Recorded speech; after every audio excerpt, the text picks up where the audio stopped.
Boa noite, meus irmãos. Boa noite, irmãos. A voz já começa falhando a voz, né?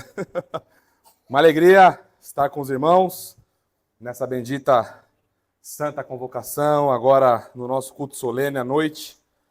E eu trago abraços muito calorosos, muito quentes, lá da Igreja Batista Reformada de São Vicente, pastor Alexandro e pastor Gutenberg mandaram, junto com a igreja, abraços para nós aqui e disseram que muito em breve nos visitarão no culto da noite. Viagem foi tranquila, 1 horinha para ir, 1h20, 25 para voltar. E graças ao Senhor, Ele nos levou em paz e segurança e também retornamos em paz e segurança. Foi só um período, né? Mas a gente estava com saudade dos irmãos, viu? Ainda bem que foi rapidinho, né? Meus irmãos, pela manhã, nós iniciamos uma nova série de exposições no livro dos Salmos, né, com o nosso irmão Vitão. E hoje à noite nós vamos iniciar a nossa série, nova série de mensagens também, na carta de Paulo aos Colossenses. A minha carta favorita, não é, de toda a escritura, de todo o Novo Testamento, é a minha carta favorita, principalmente por causa do capítulo 1, versos de 13 a 23, que nós pincelaremos aqui rapidamente. Nosso objetivo hoje é fazer um voo panorâmico na carta aos Colossenses, tá bem? Aquilo que fizemos no final de Tito, vamos fazer agora no começo. Então nós vamos fazer aquele voo panorâmico, vamos sobrevoar sobre a carta aos Colossenses, escrita por Paulo. E aí, então, nas próximas exposições, nós desceremos do nosso helicóptero e aí, então, caminharemos nessa profunda e densa e gloriosa floresta da carta de Paulo aos Colossenses. E aí, então, nós veremos cada árvore, pegaremos cada fruto, deitaremos sobre as colinas e aí, então, veremos cada vez mais a glória do nosso Rei Jesus. Então, ficarei feliz se conseguir fazer esse voo panorâmico com os irmãos nessa noite. Então, quero pedir desde já que os irmãos abram suas Bíblias em Colossenses, portanto, nós faremos a leitura dos versos de 15 a 18 do capítulo 1. Colossenses 1, vamos ler os versículos de 15 a 18. Vou colocar aqui o cronômetro.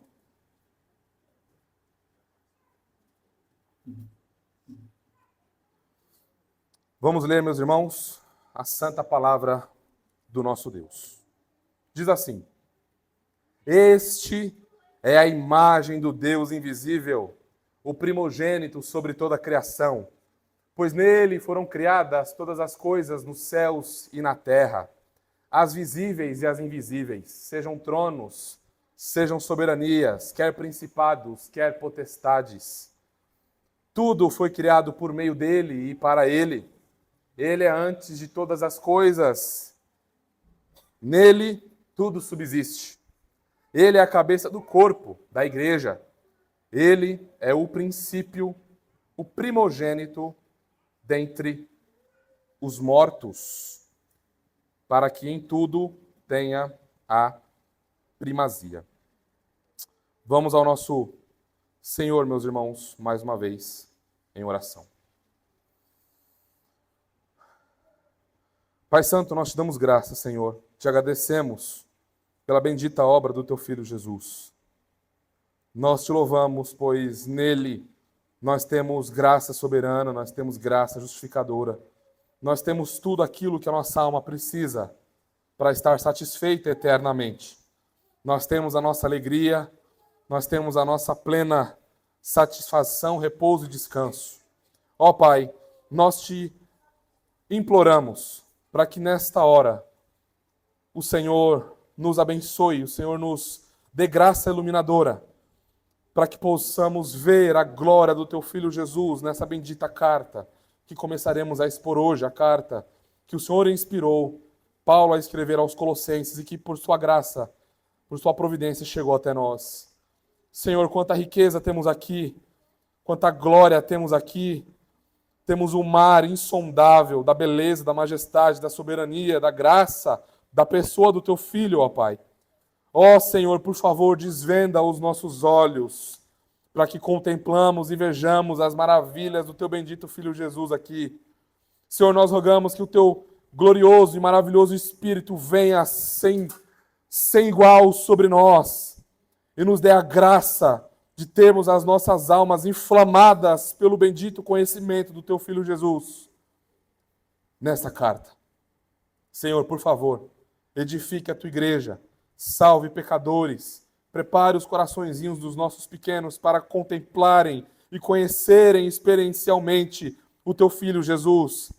Ó Senhor, nós rogamos a Ti que toda a nossa fraqueza, soberba, vanglória, derreta diante da glória do Teu Filho. Que nós tenhamos uma disposição de alma mais profunda, um vigor mais resoluto e mais disciplinado em nos entregarmos a Ele a partir daquilo que veremos na Tua Palavra. Pai Santo, faça isso para a Tua glória, por amor ao Teu nome, por amor à glória do Teu Filho Jesus. E é nele que nós oramos e agradecemos. Amém. E amém. Meus irmãos, nós tivemos um tempo precioso de meditação nas exposições em Tito. Vimos eclesiologia, vimos o fio condutor de uma igreja saudável, de uma igreja verdadeira. E agora nós vamos contemplar aquilo que é o fundamento, aquilo que é a rocha, aquilo que é a vida, portanto, de uma eclesiologia verdadeira e saudável. Nós não seremos uma igreja vigorosa, gloriosa, somente com eclesiologia. Nós agora precisamos contemplar uma gloriosa, uma profunda, uma onda de cristologia sem igual. E que nós sejamos tomados pela glória de Jesus Cristo, que nós sejamos afogados, que nós sejamos batizados com uma alta, robusta e profunda cristologia. E aí, então, portanto, nós veremos Colossenses sendo exposta não à toa. Não é? Cada livro que escolhemos para expor, cada série de estudos, cada livro para IBD, cada tema que nós estudamos com certas famílias em discipulados particulares tudo isso é minuciosamente planejado e decidido em oração. Então agora nós veremos uma alta e robusta e sem igual cristologia a partir da carta de Paulo aos Colossenses. Dito isso, vamos adentrar então a introdução do nosso sermão de agora. Portanto, se você não estava prestando atenção até aqui, eu gostaria que você nem piscasse, para que você não perdesse cada flash, cada vislumbre, cada glória do Redentor que veremos na exposição de hoje e, portanto, não é, no restante dessa carta. Guardem isso. Quando Cristo é o maestro, a sinfonia da nossa vida toca em perfeita harmonia. Quando Cristo é o maestro, a sinfonia da nossa vida toca em perfeita harmonia. Contemple comigo a seguinte cena. Imagine que você está lá na Sala São Paulo, ou lá no Teatro Renault, e você está contemplando uma belíssima apresentação musical, erudita, e aí comece a pensar na seguinte cena. Imagine uma grande orquestra, não é?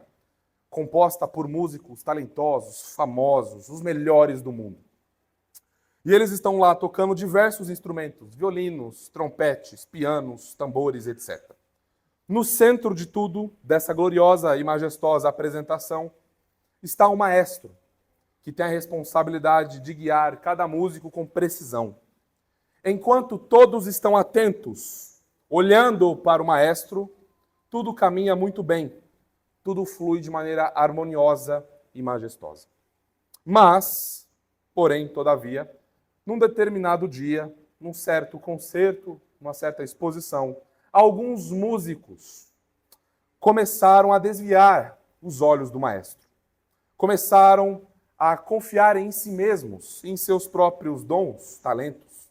Então, alguns do grupo, não é, decidem tocar no seu próprio ritmo. Não vou mais olhar para o maestro, vamos tocar no nosso próprio ritmo. Não precisamos do maestro.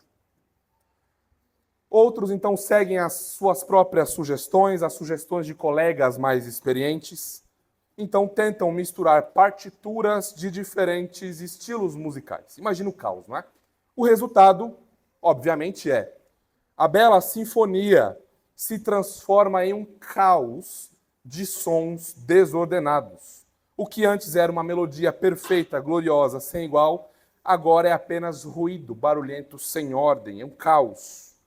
De tal forma que você olha para isso e diz assim: eu quero o meu dinheiro de volta. Eu vou processar. Eu não quero mais isso, nunca mais eu darei atenção a esse grupo musical. Meus irmãos, da mesma forma acontece. A igreja de Colossenses, ela estava tirando os seus olhos da bendita e gloriosa pessoa de Jesus. Assim como essa orquestra estava desviando os seus olhos do maestro e tudo virou um caos, a igreja aos Colossenses estava desviando o seu olhar, a sua admiração do seu Redentor. E aí as coisas começaram a ir muito mal na igreja em Colossenses. E assim acontece também em nossa vida, quando nós desviamos os olhos e a atenção do nosso Rei Jesus. E aí vem a nossa afirmação teológica do nosso sermão. Jesus Cristo é supremo sobre toda a criação, suficiente para a salvação, necessário para combater heresias e suficiente para a santificação em todas as áreas da nossa vida. Na carta aos Colossenses, nós percebemos isso em 4 pontos. E aí vem a divisão do nosso sermão. Primeiro ponto do nosso sermão. Jesus Cristo é supremo sobre a criação. Nós veremos capítulo 1, versos 1 a 17. Tá? Eu estou dando essa divisão, mas eu já quero antecipar aos irmãos que nós não leremos necessariamente todos esses versículos. Tá? Eu pincelei alguns versículos, vocês perceberão que cada ponto desse sermão tem 2 subpontos apenas. Eu me limitei porque nós temos aí um longo caminho pela frente e tentei não dar muito spoiler, né? Como falei, o nosso voo é um voo panorâmico, nós não vamos nos prender muito a grandes detalhes agora, tá bem? Nosso objetivo é contemplar a carta aos Colossenses desse voo panorâmico. Então nós vamos pincelar aqui desses 4 pontos alguns versículos que fundamentam e daí então nós faremos as aplicações, tá bom? Então, primeiro ponto, Jesus Cristo é supremo sobre a criação. Capítulo 1, versos de 1 a 17. Ponto 2, Jesus Cristo é suficiente para a salvação. Capítulo 1, versos 18 a 23. Ponto 3, Jesus Cristo é necessário para combater heresias. Capítulo 2, versos de 1 a 23. E, portanto, o 4º e último ponto, quase foi 5, viu, meus irmãos? Quase foram 5 pontos aqui, em homenagem à nossa soteriologia, mas não foi dessa vez, tá? 4º e último ponto, Jesus Cristo é suficiente para a santificação. Capítulo 3, de 1 a 4 e o versículo 18.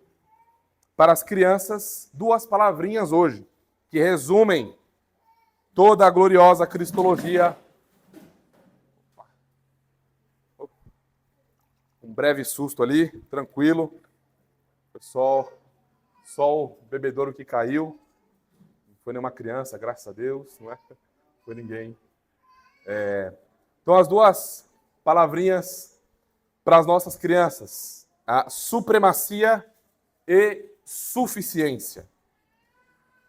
Permitam-me, irmãos, antes de nós avançarmos, contemplarmos uma brevíssima introdução a essa carta. Nós precisamos, como vocês já sabem, o contexto histórico de um livro da Bíblia pode mudar tudo para nós.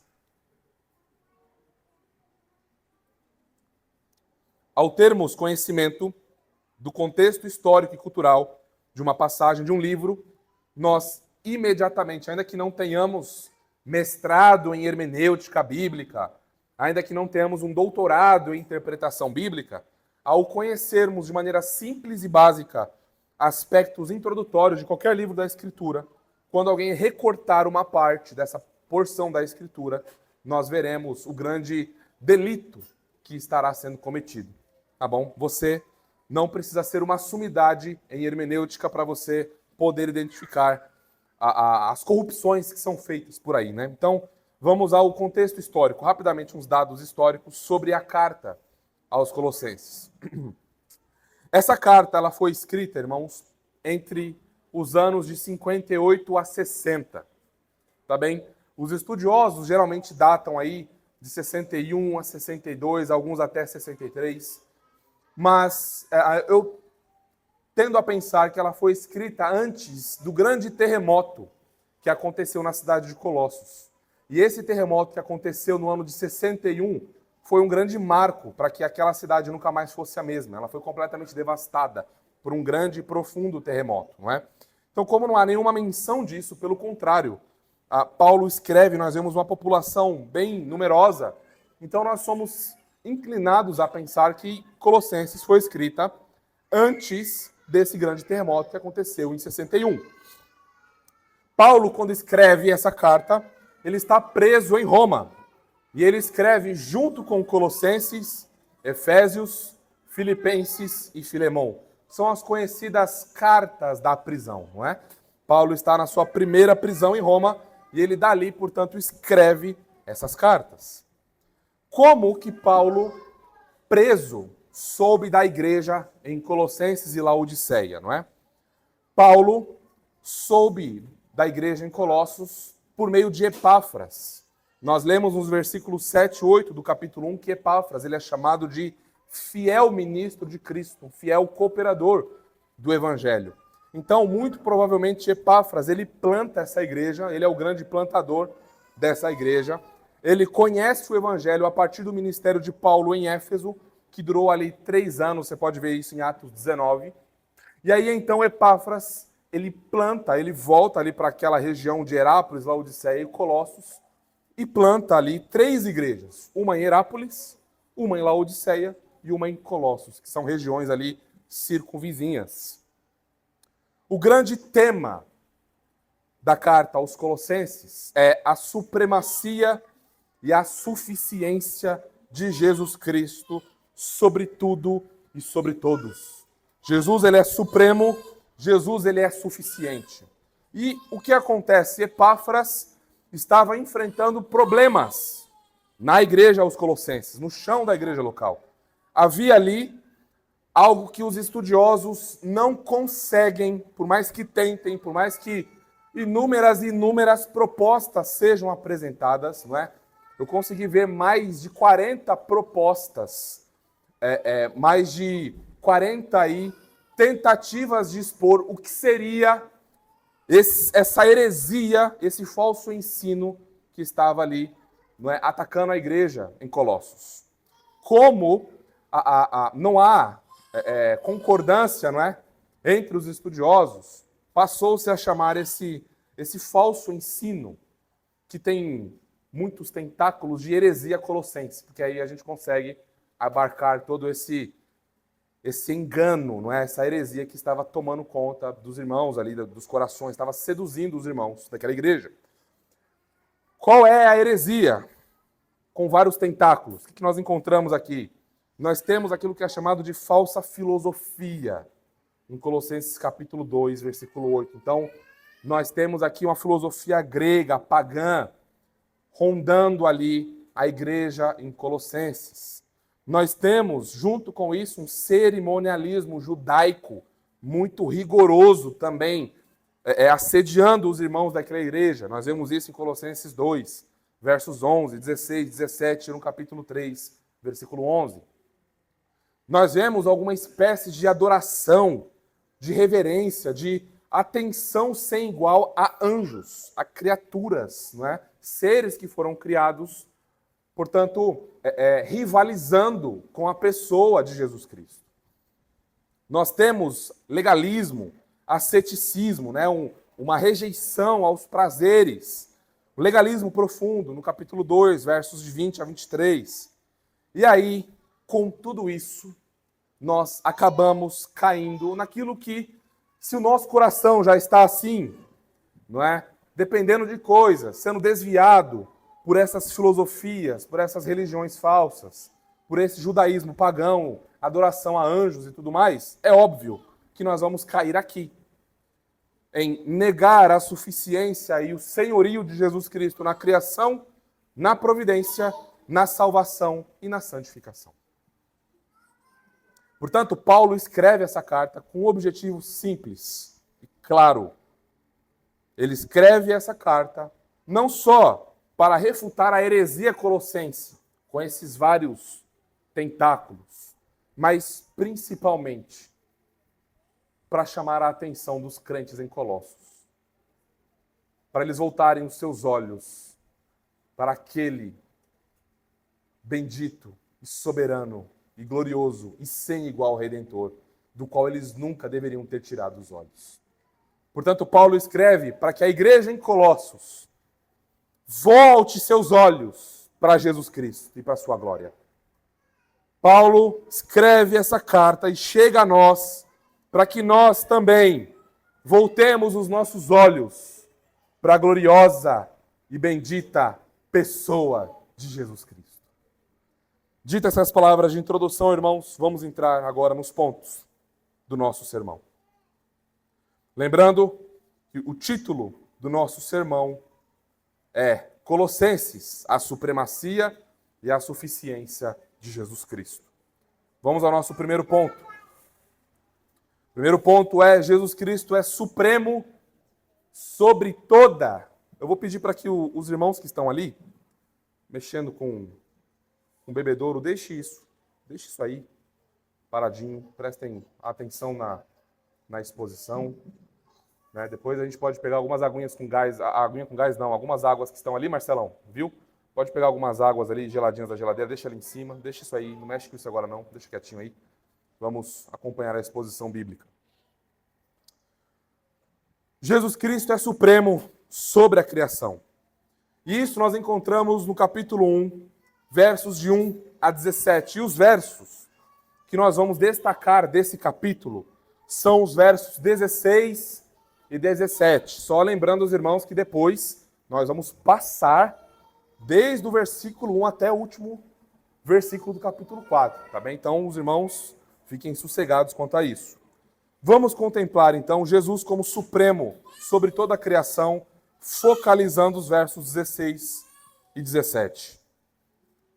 Pois nele foram criadas todas as coisas, nos céus e sobre a terra, as visíveis e as invisíveis, sejam tronos, sejam soberanias, quer principados, quer potestades. Tudo foi criado por meio dele e para ele. Ele é antes de todas as coisas. Nele tudo subsiste. Nele não é alguma coisa que subsiste. Nele não são algumas coisas que subsistem. Não é 90% das coisas, é tudo. Todas as coisas que foram criadas só existem, só têm vida, porque Jesus Cristo as sustenta. Então esse é um ponto que nós precisamos considerar. Olhemos o versículo 16. Ele é criador de tudo, pois nele foram criadas todas as coisas. Ele é criador de tudo. Essa porção de Colossenses é um grande tiro no pé de todo ariano, de todo aquele que nega a plena divindade, a divindade irrestrita de Jesus Cristo. Quer dizer, Jesus Cristo, ele é Deus soberano, sim, sem igual, porque criatura não tem autoridade na Escritura para criar criatura. Apenas Deus cria na Escritura. Apenas Deus tem poder e autoridade e supremacia e soberania para criar coisas.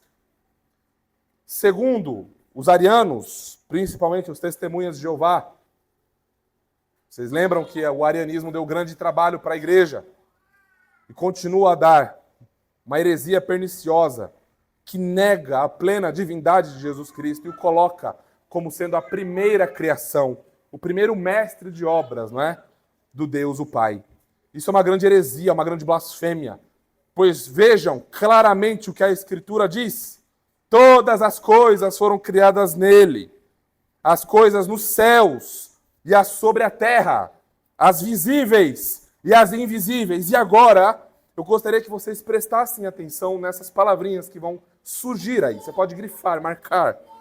Sejam tronos, sejam soberanias, quer principados, quer potestades.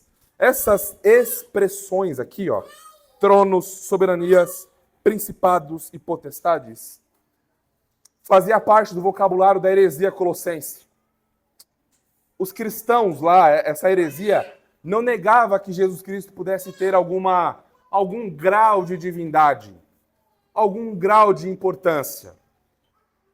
Mas não chegava a afirmar o que Colossenses afirma, que ele é criador, que ele é Deus soberano, que ele criou tudo na terra, as coisas que se veem, do mais simples e profundo e complexo bater de asas de uma borboleta, até as galáxias, as estrelas, os planetas, as coisas que se veem, que se podem investigar, de um extremo a outro, de cima a baixo, Cristo Jesus criou. Ele é, portanto, Logos, a voz do Pai que dá vida a todas as coisas, que encarnou para a nossa redenção. Então, negar isso é afirmar o que a heresia colossense estava afirmando. Que Jesus Cristo, ele, por mais que tivesse ali algum grau de espiritualidade, que fosse um ser angelical, poderoso, muito poderoso, ele estava entre categorias de seres poderosos. Então, Jesus Cristo, ele estava ali, junto com esses que são chamados de tronos, junto com esses que são chamados de soberanias, de principados e de potestades. Jesus Cristo era um dentre desses seres angelicais, gloriosos e poderosos, não é? Só que Paulo vai dizer que esses seres que foram criados por Jesus Cristo. E que, portanto, ele não está nessa categoria de ser colocado junto com criaturas. Ele está além, ele está acima, ele é supremo. Ele é Deus soberano junto com o Pai e com o Espírito. Portanto, ao fazer isso, a gloriosa pessoa do Redentor estava sendo rebaixada a como sendo uma simples criatura, dentre várias. Zeus é um deus. Artemis é uma deusa. Tem aquele arcanjo glorioso. Tem Jesus Cristo, sabe? Mais ou menos o que algumas religiões fazem, colocam o Senhor Jesus dentre lá os santos. Alguém que faz uma intercessão, que merece confiança, mas que não é Deus soberano, criador sobre tudo e todos. Ele é só mais um espírito que evoluiu, como nós também podemos evoluir. Irmãos, olhem a glória disso. Tudo foi criado por meio dele e para ele. Porque dele, por ele, para ele são todas as coisas. Glória, pois, a ele. Amém. 1000 vezes amém. Então, notem isso, que ele é criador. Ele não é criatura. Se a nossa redenção depende de uma criatura, misericórdia. Criatura não salva criatura. Criatura não redime criatura. Criação não tem poder eterno de justificar um povo. Paulo diz que um homem bom poderia morrer, não é por outros, mas que a sua morte não valeria de nada, porque não tem poder de justificar, de santificar, porque é só uma criatura. Então Paulo já começa aqui no capítulo 1 mostrando a glória do Redentor. Ele também nos diz aqui que Jesus Cristo é eterno e que, portanto, não pode ter sido criado, e Jesus Cristo sustenta todas as coisas. Veja o versículo 17. Ele é antes de todas as coisas. Todas as coisas criadas. Ele vem antes. Porque ele não foi criado. Ele é, portanto, eterno. Ele é glorioso. Ele é supremo sobre a criação. E é por isso que Paulo diz que nele, na pessoa do Filho que encarnou, tudo subsiste. Tudo subsiste. Só para ilustrar, é como se fosse isso. Ó. Aqui está a palma da minha mão e o meu celular agora está subsistindo nos céus, no alto, porque a minha mão está sustentando o meu celular. É isso que Paulo está dizendo. Que todas as coisas existem e subsistem e funcionam. E o seu coração baterá nos próximos segundos. E ar entrará no seu pulmão, nos seus pulmões. Porque você subsiste, a sua vida subsiste em Jesus Cristo. Por isso, irmãos, que é loucura nós procurarmos fora de Jesus Cristo a satisfação da nossa alma. Porque só Ele tem poder para nos satisfazer. Ele tem poder para nos dar paz soberana, verdadeira, sem igual. Porque Ele é Criador de todas as coisas e sustenta todas as coisas. Paulo, em Hebreus, capítulo 1, vai dizer que Ele sustenta todas as coisas por sua palavra poderosa. Vejam a glória disso, irmãos. Como é que uma criatura tem tamanha glória? Como é que eu vou dar honra a uma criatura que faz todas essas coisas? É idolatria isso. Fazer de Jesus um Deus menor é idolatria. Eu tenho dois deuses, um maior e um menor. Como fazem os arianos. Então, aqui nós vemos o grande antídoto contra a heresia colossense. Exaltar e apresentar a pessoa de Jesus Cristo aos pecadores. Ainda que nós não conheçamos todos os pormenores de uma determinada heresia, quem fundou, seu fundador, quantas vezes mudou de ensino, nós precisamos conhecer a bendita pessoa de Jesus Cristo e sua obra. Ao fazer isso, estaremos aptos para identificar qualquer religião falsa, qualquer desvio do Evangelho, qualquer corrupção na pessoa bendita do Redentor. Então nós não precisamos, óbvio, se pudermos estudar, sabermos nos habilitar bem para refutar as heresias, isso é muito bom. Mas nós não precisamos necessariamente conhecer todas as 3 bilhões de religiões do mundo.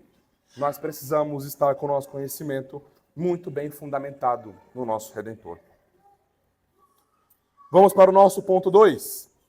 Colossenses, a supremacia e a suficiência de Jesus Cristo. Estamos considerando que Jesus Cristo é supremo sobre toda a criação, suficiente para a salvação, necessário para combater heresias e suficiente para a santificação das nossas vidas. Ponto 2. Jesus Cristo é suficiente para a salvação. Ainda no capítulo 1, vamos ler os versículos de 20 a 22. Vamos lá comigo.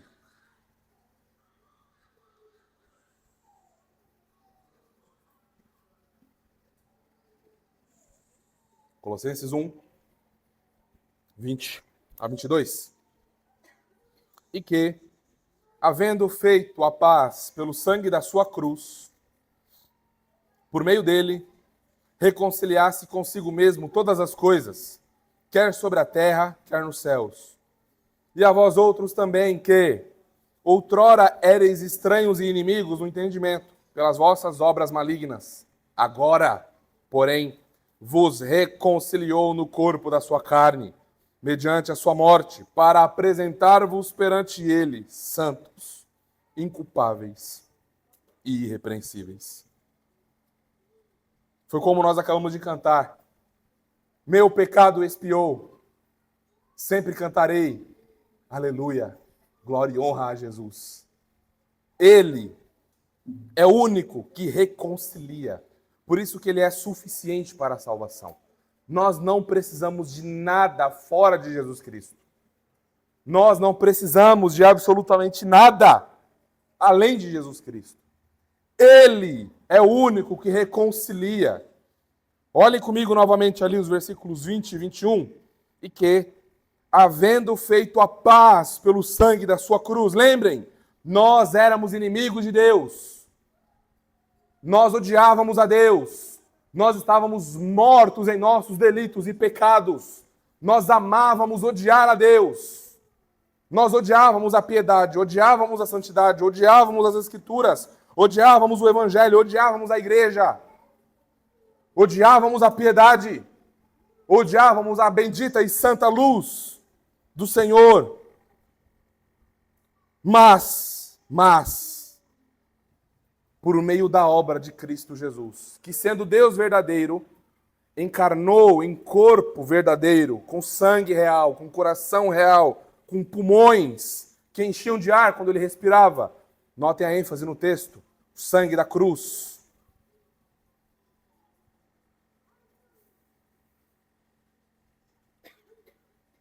Por meio de sua obra, agora sim, pecadores são reconciliados com o Pai. Agora sim, somos filhos de Deus, por meio da obra gloriosa de Jesus Cristo. E ele reconciliou, notem, a sua obra tem efeitos cósmicos. Ele não só garante a nossa redenção, ele não só garante a nossa ressurreição do nosso corpo, como ele ressuscitou e tem corpo hoje, inclusive. Ele não ressuscitou apenas espiritualmente, como dizem as seitas por aí, e muitos hereges por aí. Ele ressuscitou carne e osso.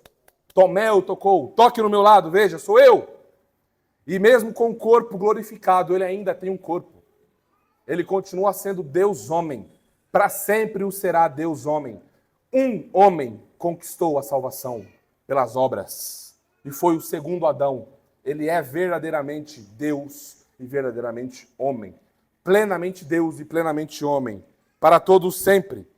Então, por meio do seu sangue derramado, o sangue da justificação, o sangue que os pecadores mereciam derramar, o sangue que nós merecíamos que fosse vindicado, que fosse cobrado, ele recebeu sobre si a justiça que nós merecíamos, a condenação que nós merecíamos. E hoje, portanto, nós não somos mais inimigos, não somos mais estranhos, não vivemos mais em obras malignas, mas pelo contrário, somos povo exclusivo do Senhor, povo que foi chamado para viver e aplicar boas obras, como nós vimos em Tito, não é? E vejam como ele é glorioso, irmãos. Porque nada e nem ninguém, guardem isso, nada e nem ninguém pode fazer por pecadores o que Jesus Cristo fez. Ele é singular, ele é sem igual. A sua obra não pode ser imitada. Tudo que o inferno faz é mera paródia. Tudo que nós encontramos por aí, que não tem o evangelho da graça de Deus, sequer arranha, sequer rivaliza com a glória do Redentor e de sua obra. Portanto, ele merece honra, glória e louvor e sabedoria pelos séculos dos séculos, pois somente ele, agora veremos, justifica pecadores. Veja o versículo 22. Agora, porém, vos reconciliou no corpo da sua carne, mediante a sua morte, para apresentar-vos perante ele, santos, inculpáveis e irrepreensíveis. Essa é a linguagem da justificação. Esse pecador que antes era maldito, que antes era sujo, que antes era culpado, que era repreensível por causa dos seus pecados, agora, pela fé em Jesus Cristo, se torna alguém que é puro, alguém que é separado, tirado do mundo de trevas, alguém que é libertado do império das trevas, alguém que agora não vive mais escravizado pelas suas vontades, pelos seus prazeres pecaminosos, alguém que não tem mais culpa diante do tribunal celestial. Todo homem que nasce recebe uma canção do tribunal celestial. Os anjos, os seres angelicais, cantam uma canção sobre todo pecador que nasce. Culpado, culpado, culpado. E esse cântico ecoa. Culpado, culpado, condenado, condenada. Esse é o grande cântico que ecoa sobre todo pecador que não confia em Jesus Cristo para a sua redenção e para a sua salvação. Mas, ao confiar em Jesus Cristo, reconhecer que sim, é um pecador que merece condenação, que merece danação, que merece o inferno, alguém que, portanto, deixa de confiar em si mesmo, que se despoja, que tira a sua justiça própria, as suas obras que só aumentam a sua condenação, e olha para Jesus Cristo e diz assim: o Senhor salva pecadores, eu li, está aqui. O Senhor veio para salvar pecadores, eu sou pecador. Eu preciso de salvação. Eu tenho buscado no mundo Aquilo que o pregador disse que só o Senhor pode dar, então vem aqui, eu me entrego completamente ao Senhor, me salve. Ao fazer isso, ao invocar o nome do Senhor dessa forma, ao clamar a Ele por salvação, não para aceitá-lo, não para aceitá-lo. Quem somos nós? Para olhar para o Rei soberano de tudo e dizer, eu te aceito.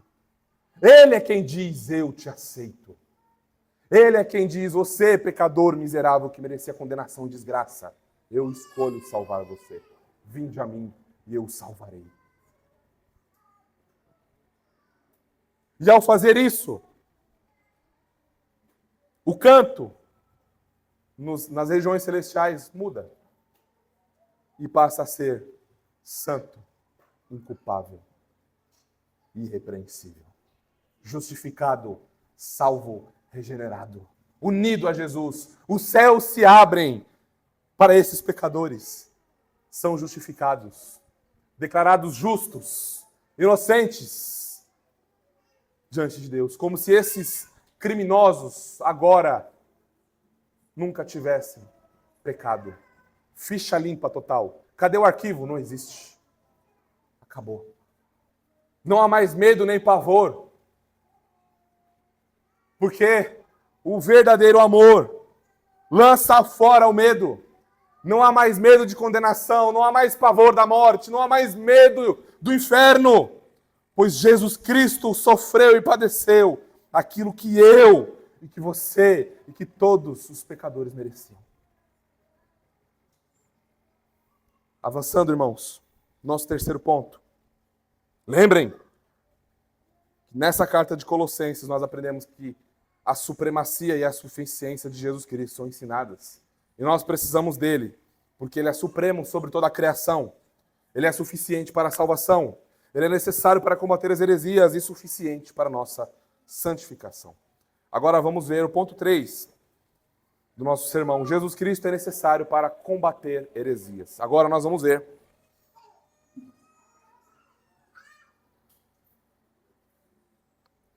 como a cristologia é eficaz.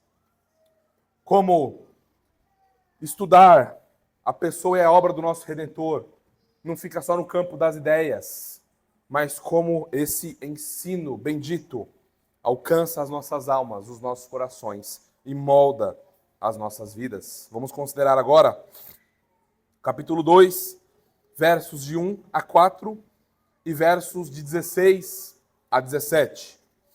Leamos a Escritura. Gostaria, pois, que soubesseis quão grande luta venho mantendo por vós, pelos laodicenses e por quantos não me viram face a face, para que o coração deles seja confortado e vinculado juntamente em amor, e eles tenham toda a riqueza da forte convicção do entendimento, para compreenderem plenamente o mistério de Deus, Cristo, em quem todos os tesouros da sabedoria e do conhecimento estão ocultos. Assim digo, para que ninguém vos engane com raciocínios falazes. Versículos 3 e 4 nos mostram que Jesus Cristo, ele detém toda a sabedoria e conhecimento. Os gregos, vocês sabem, amavam a filosofia, amavam o discurso, amavam dar-se a reflexão profunda sobre coisas sem igual. E aqui então, Paulo lembra aos colossenses que os profundos tesouros da sabedoria e do conhecimento que estão ocultos estão em Jesus Cristo. Então, se você quer sabedoria, se você quer ser sábio, conhecimento, você deve ir a uma pessoa.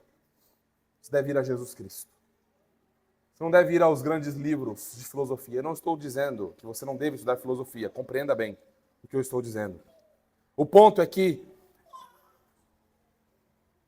o ensino, o conhecimento, a sabedoria estavam deslumbrando os colossenses de tal ponto que eles estavam se esquecendo quem dá e deu origem a todas as coisas.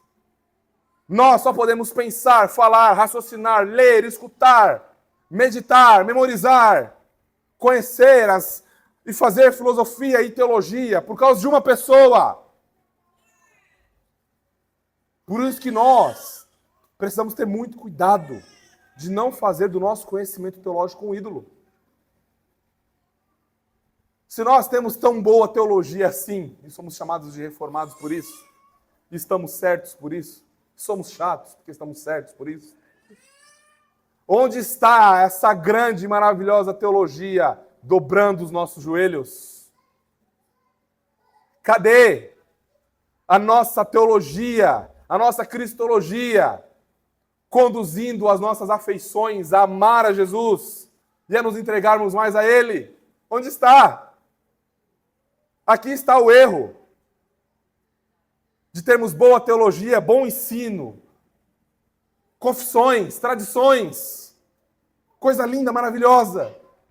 Mas quando isso não está conduzindo a doxologia, a adoração, a humildade, a humildade de buscar mais o Senhor, tudo isso é um ídolo. Isso não serve para nada. Como disse Thomas Watson, tal conhecimento que não gera, que não conduz a frutos de piedade, tem apenas uma finalidade: iluminar seus passos para o inferno. Essa é a finalidade. Satanás é o maior teólogo que existe. Tem um conhecimento sem igual. Ele crê em Deus e treme. Ele treme. Mas a sua fé não produz frutos de piedade. Ele não se submete ao Senhor, e nem o fará. Então, quando nossa boa teologia, a nossa robusta teologia, a nossa rica tradição reformada não nos conduz a frutos de piedade, a considerarmos a pessoa de Jesus como a pessoa mais importante, onde nós conhecemos o Pai, e tudo isso só está acontecendo pelo poder bendito do Espírito, quando isso não está acontecendo, esse conhecimento que estamos adquirindo só vai aumentar a nossa condenação. Então, irmãos, nós precisamos tomar cuidado com isso. Em Cristo estão os tesouros da sabedoria e do conhecimento. Ao considerarmos isso, nós não seremos enganados por raciocínios mentirosos, falaciosos.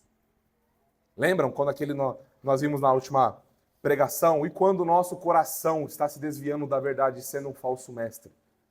O que fazemos se não temos o bendito conhecimento da sabedoria e da glória de Jesus? Seremos levados, não é? Por todo o mar de heresias disponíveis aí.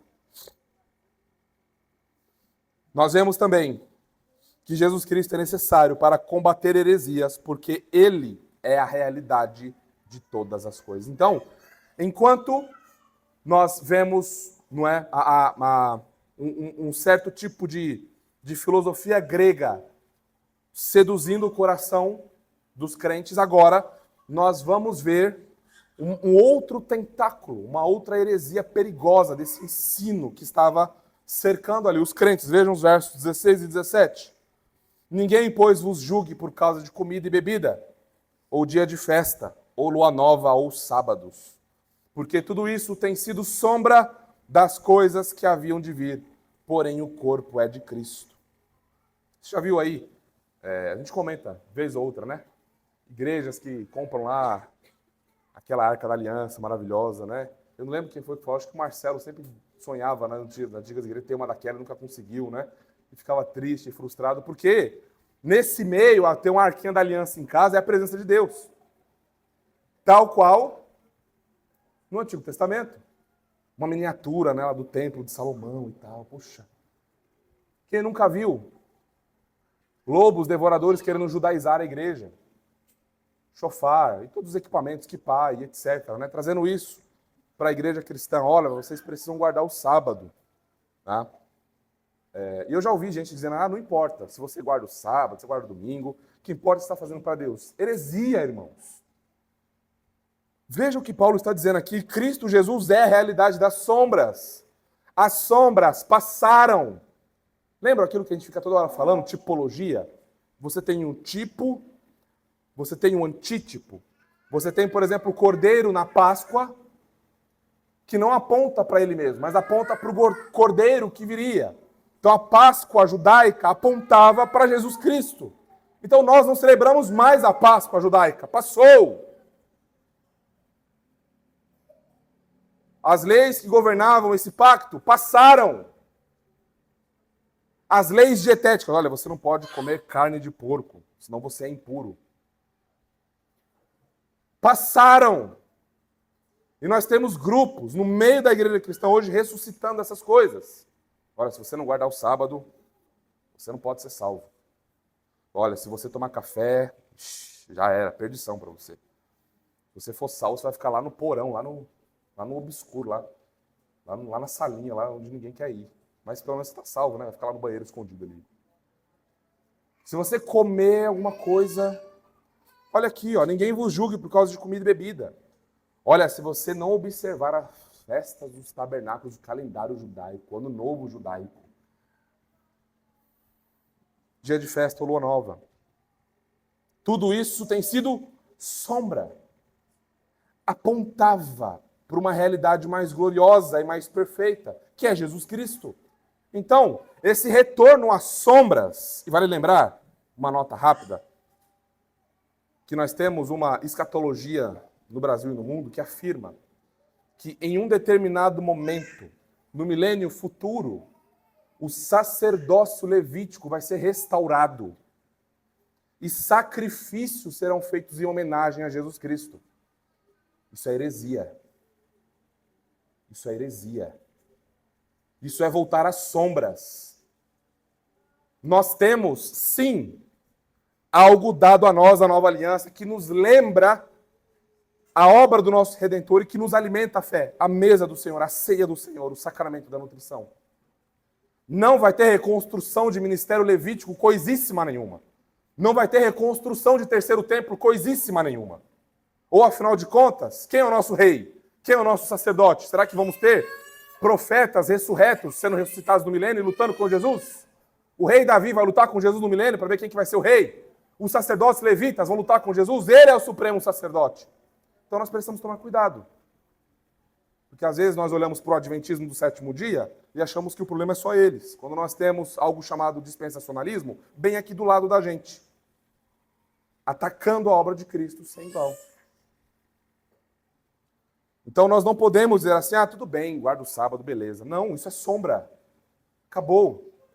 Os aspectos cerimoniais, os aspectos civis e espirituais foram cumpridos em Jesus. E a moralidade dele permanece. Por isso que quando Jesus ressuscita, ele muda agora o dia que nós observamos. E é o primeiro dia da semana, que é o dia da nova criação. Então não é, tudo bem, guardar um ou outro. Não, sábado é sombra. Passou. A realidade está em Cristo Jesus, sob a nova aliança. Ele é a realidade. Porém, o corpo é de Cristo. Então, irmãos, nós precisamos tomar cuidado com isso. Isso é muito sério. Porque isso é roubar a glória de Jesus. É dizer que o que ele fez não é suficiente. Por isso que nós queremos ainda sombras. Quarto e último ponto. Jesus Cristo é suficiente para a santificação. É aqui onde nós vemos todo o legalismo fracassar, toda a moralidade cair por terra.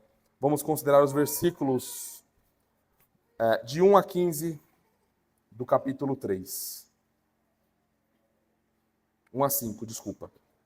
Veja lá o que diz. Portanto, se fostes ressuscitados juntamente com Cristo, eu quero que vocês notem como a pessoa de Jesus Cristo é enfatizada aqui em cada capítulo, cada sentença. Você olha aquela revelação maravilhosa e você nem se recupera e de repente já vem mais. E você fica sem ar. Sabe quando você está se afogando? Não sei se você teve essa experiência, espero que você nunca tenha. Mas se você já teve, você sabe como é. De você estar indo no mar e de repente você percebe que a água está subindo e você percebe que você está indo para a vala e você está afundando e a água está subindo e você fica... É quase essa experiência aqui. A gente nem se recuperou do capítulo 1, já foi pro 2 e já fica maravilhado com mais da pessoa de Jesus Cristo. Entra no capítulo 3 e mais. Porque realmente Paulo quer mostrar a supremacia e a suficiência de Jesus Cristo sobre tudo na nossa vida. Sobre tudo.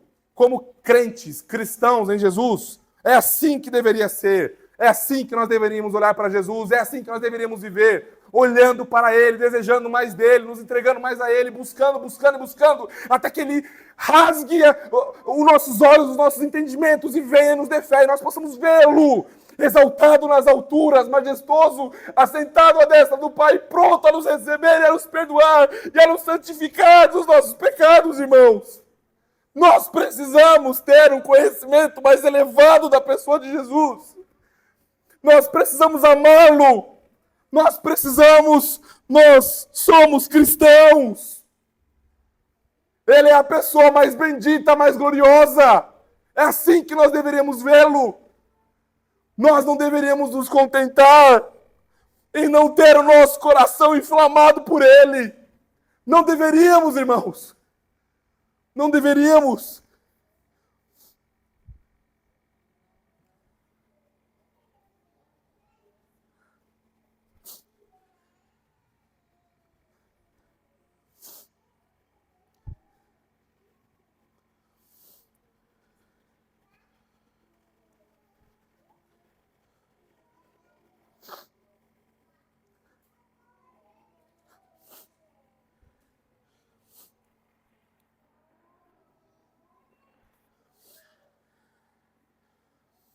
Jesus Cristo é suficiente para a santificação.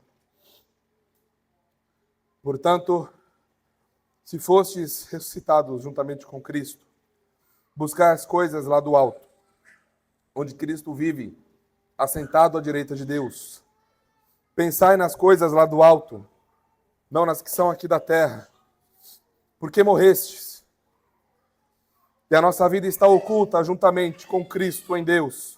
Quando Cristo, que é a nossa vida, se manifestar, então vós também sereis manifestados com Ele em glória.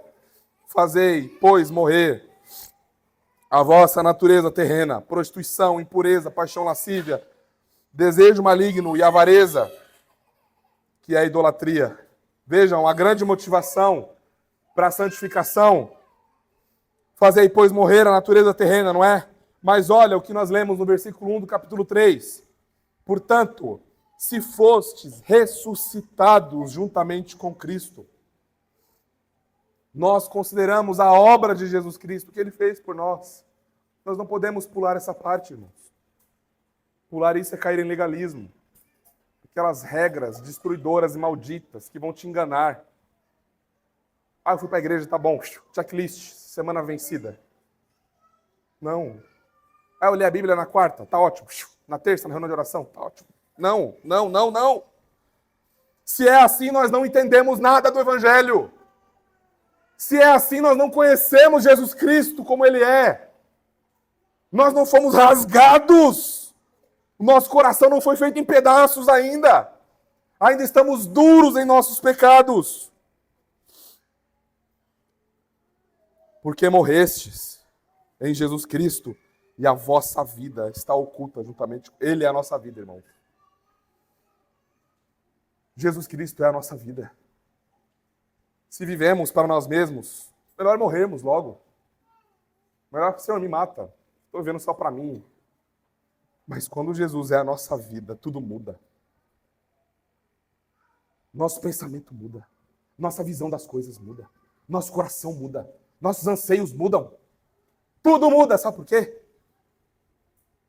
Porque pelos olhos da fé, nós vimos o Rei da Glória. Nós vimos aquele Senhor glorioso e sem igual, que vem salvar pecadores. Que vem e ama e salva pecadores e rasga os céus e abre um novo e vivo caminho para esses pecadores. O caminho direto ao trono da graça.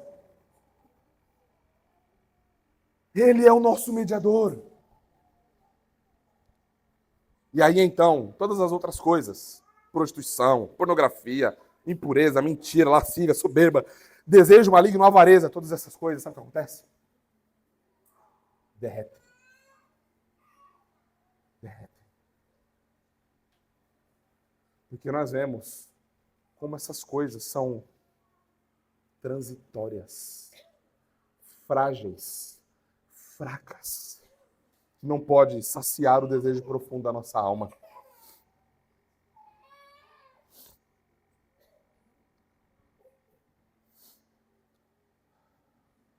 Nós lemos também que Ele é o nosso Senhor. Ainda no capítulo 3, versículos 23 e 24. Tudo quanto fizerdes, fazei-o de todo o coração, como para o Senhor, e não para homens, cientes de que recebereis do Senhor a recompensa da herança, a Cristo o Senhor a quem estáis servindo. Tudo que fazemos, irmãos, toda a nossa busca por conformidade com Jesus, é porque Ele é o nosso Senhor. Ele é a nossa vida, Ele é o nosso dono. Nós não mais fazemos o que queremos, não somos mais donos da nossa própria vida. Aliás, nunca fomos, né? Mesmo quando achávamos que éramos. Ele é nosso Senhor, então nós fazemos tudo. Tudo. Eu vou lavar uma louça.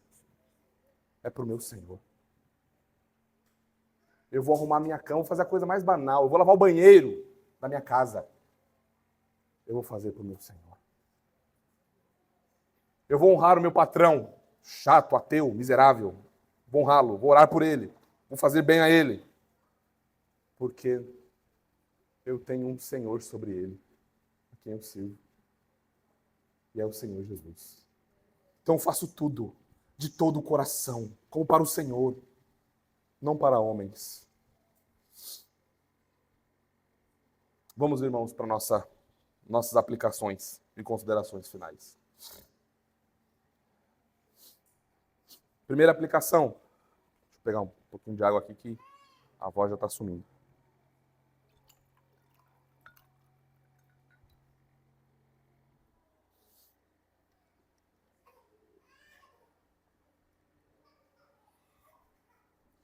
Primeira aplicação de tudo isso. Devemos ter, irmãos, a máxima reverência. O máximo respeito. Coloca tudo em grau superlativo, tá? O máximo, lá em cima. O máximo do máximo. Respeito e consideração por Jesus Cristo. Ele não é nosso amiguinho. Jesus Cristo não é o nosso amiguinho. Entenda, amiguinho entre aspas. Tá? Ele é nosso amigo, sim. Ele é amigo de pecadores, mas ele não é o nosso amiguinho. Ele é o nosso chaveirinho no final de semana. Ele é criador. Ele é o cabeça e rei da igreja. Como que você trata o seu patrão na sua empresa? De qualquer jeito? Não, né? Porque o seu emprego depende disso. Trate-o mal e no dia seguinte você está no olho da rua. Trate-o mal. Trate a sua esposa de maneira ruim. Você vai dormir no sofá. Esposa, trate o seu marido de maneira ruim. Você está desonrando ao Senhor.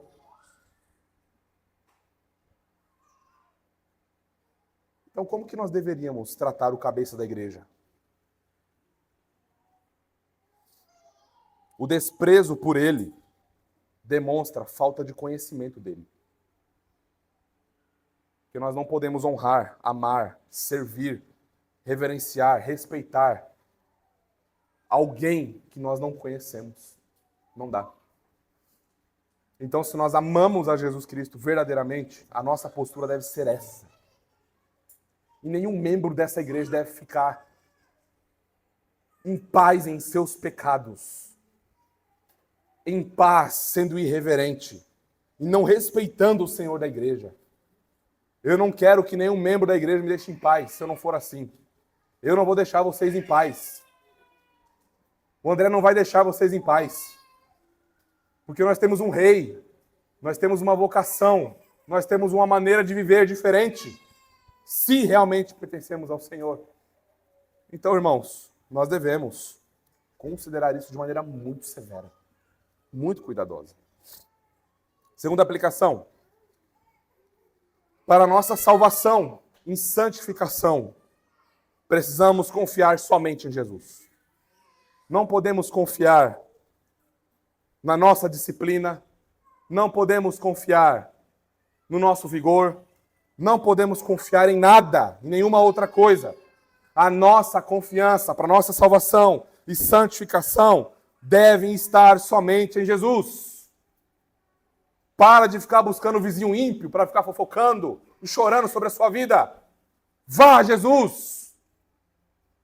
Pare de ficar murmurando e chorando, eu não consigo, eu sou fraco. Vá a Jesus. O caminho está aberto. O véu foi rasgado, o céu está aberto. Vá a Jesus.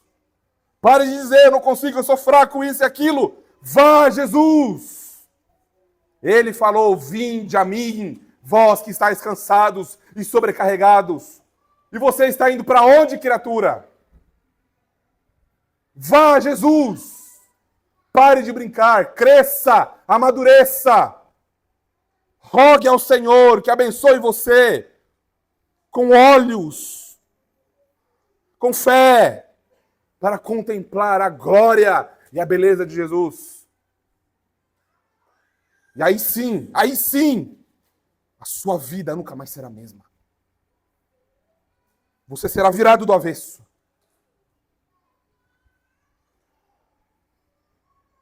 Passe mais tempo com a palavra de Deus. É pela palavra de Deus. Não é por sonho. Não é por revelação. Não é por insight. Não é por Deus cochichou no meu ouvido. Não é o pregador falando de tal falou. É nas Escrituras que nós contemplamos a glória do Pai na face de Cristo, irmãos. No poder do Espírito. Qualquer conhecimento de Jesus fora da Escritura é um ídolo. Queime isso. Joga isso no lixo. É mentira, é falso. Não tem poder nenhum para mudar a disposição do seu coração. Para nada. Terceira e última aplicação. Devemos vigiar. Quando as coisas desse mundo caído começam a brilhar aos nossos olhos. Quando começamos a temer mais a homens. Quando buscamos atalhos para a vida cristã. Quando os prazeres, os tesouros desse mundo morto em pecado começam a brilhar. Começa a chamar a atenção do nosso coração. Isso é um sinal perigoso. É um sinal perigoso de que nós estamos fazendo como os colossenses estavam.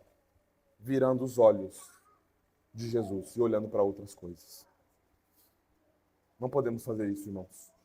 A nossa falência estará aqui. A nossa família precisa do conhecimento de Jesus. Nós precisamos de um conhecimento mais profundo de Cristo Jesus. A nossa igreja precisa de Cristo Jesus. Então não dá para brincar aqui, irmãos. Não podemos. Nós precisamos olhar para Ele sem piscar. Olhar para Ele sem pestanejar. Olhando para o autor e consumador da nossa fé. Sem vacilar, sem titubear. As aflições vêm, mas eu continuo com os olhos fitos nele. E não tiro os olhos dele. Porque Ele me salvou. E Ele me plantou na Jerusalém Celestial. E Ele é tudo que eu preciso. Nós não precisamos de mais nada. Nós só precisamos de Jesus Cristo. Vamos para as nossas considerações finais. Nós vimos, portanto, nesse voo panorâmico, bem breve, não é? Bem panorâmico mesmo, de Colossenses, que a supremacia e a suficiência de Jesus Cristo são, ou é, o tema central aqui dessa carta. E nós vimos que Jesus é supremo sobre toda a criação. Ele é suficiente para a salvação, necessário para combater heresias, suficiente para a santificação das nossas vidas. Nós vimos isso em 4 pontos, irmãos. E esses 4 pontos só evidenciam que a obra do nosso Redentor é uma obra singular e sem igual. Ele esteve morto por 3 dias, mas ao 3º dia, ele ressuscitou. Ele é tão glorioso, ele é tão supremo, ele é tão sem igual, a sua majestade é tão incontida, é impossível de contê-lo, que a morte morreu ao tentar tragá-lo. A morte perdeu todas as suas forças ao tentar matar o Senhor da vida. A vida tragou a morte pela vitória. Jesus Cristo ressuscitou, irmãos. E é por isso que tudo isso faz sentido. É por isso que temos esperança. É por isso que nada e nem ninguém pode nos arrancar das mãos do nosso Senhor, pois Ele tem nos guardado e Ele nos guardará até aquele grande e bendito dia. Em quem você tem confiado? O que é a sua segurança à luz disso? Para a sua santificação e salvação, em quem você tem confiado? Hoje, nessa noite, o Senhor nos exorta, nos repreende. Fixa os nossos olhos onde deve estar. Que nós, como igreja, como famílias, como homens e mulheres, olhemos e dependemos e possamos depender somente daquele que é supremo e totalmente suficiente e desejável para as nossas almas. Amém? Vamos orar.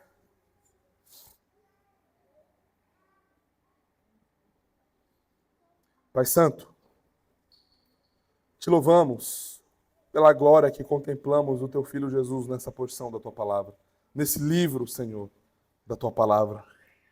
Senhor, não nos deixe ficar indiferentes com tamanha revelação do Teu Filho diante dos nossos olhos, diante das nossas almas. Ó Pai, dá-nos, Senhor, olhos para ver o Teu Filho exaltado e glorioso. Dá-nos coração para amá-lo, disposição para obedecê-lo, vigor para servi-lo, vida para vivermos para Ele. Ó Pai justo, que Jesus seja tudo em nós e para nós. É nele que nós oramos e agradecemos. Amém e amém.